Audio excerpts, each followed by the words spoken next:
Hi guys, and welcome back to another Dafty in the Garden video with me, Sean. This week we're going to be looking at common household trash that you would usually just throw away, but you can actually use in your garden and reduce your carbon footprint. So let's get on with it.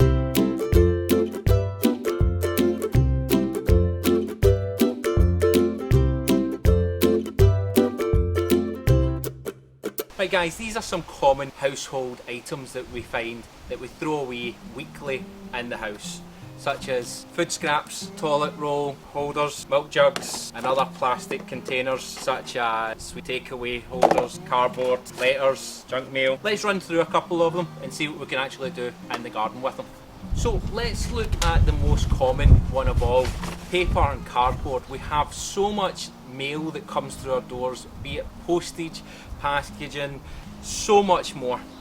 Well, my way of dealing with this is basically using it in the garden as a mulch. When the mulch is wet, it helps the ground maintain moisture, leads to you having to water your garden less, and will help prevent unwanted weeds.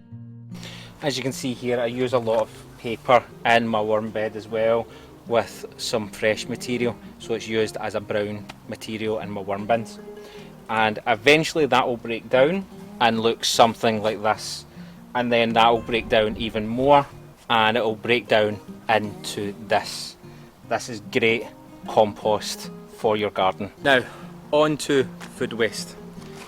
Great for the compost bin, but you can bury them straight into the ground. Can't get enough of these. There's things that you can do with these. You can crush them up and put them around your plants to protect them from snails. You can crush them up into a fine powder and feed them to your compost or your worm bin. Well, when you're boiling these things, that water you can use straight into your garden. Make sure it's cooled off, and that calcium rich or nutrient rich water, feed it to your plants. The other one I do is with these boxes or containers. I basically use them as storage for seeds, such as for my screws, bits and bobs, fresh fruits that's small enough to fit in them, and put them in the fridge to keep for a few days. I also use these as small greenhouses. The plastic bottle, quite a common one in my house, and you've seen what I've done with a lot of them. I've tried to make a greenhouse.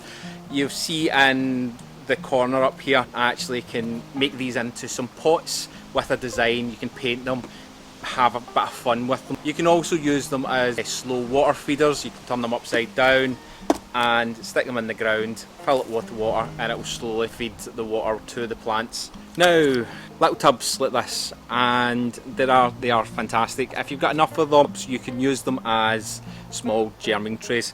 I do have my own seed trays, and they're roughly the same size. So here's just one you would buy from the shop.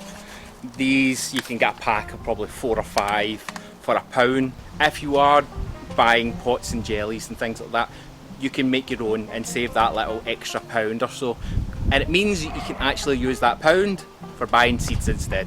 Biodegradable pots. These are great for using for planting carrots and parsnips, things like that. All you would do is fill these up with dirt, plant your seed in the top, and then basically when they're ready to be planted in the ground, you can make a hole in the ground and just insert them where they need to go. Right guys, that's the end of the video. Thank you so much for watching. I hope these hints and tips will help you reduce your carbon footprint. If they do, give me a little comment underneath the video, and I'll see you in the next one. Bye for now. Bye, bye, bye, bye, bye, bye.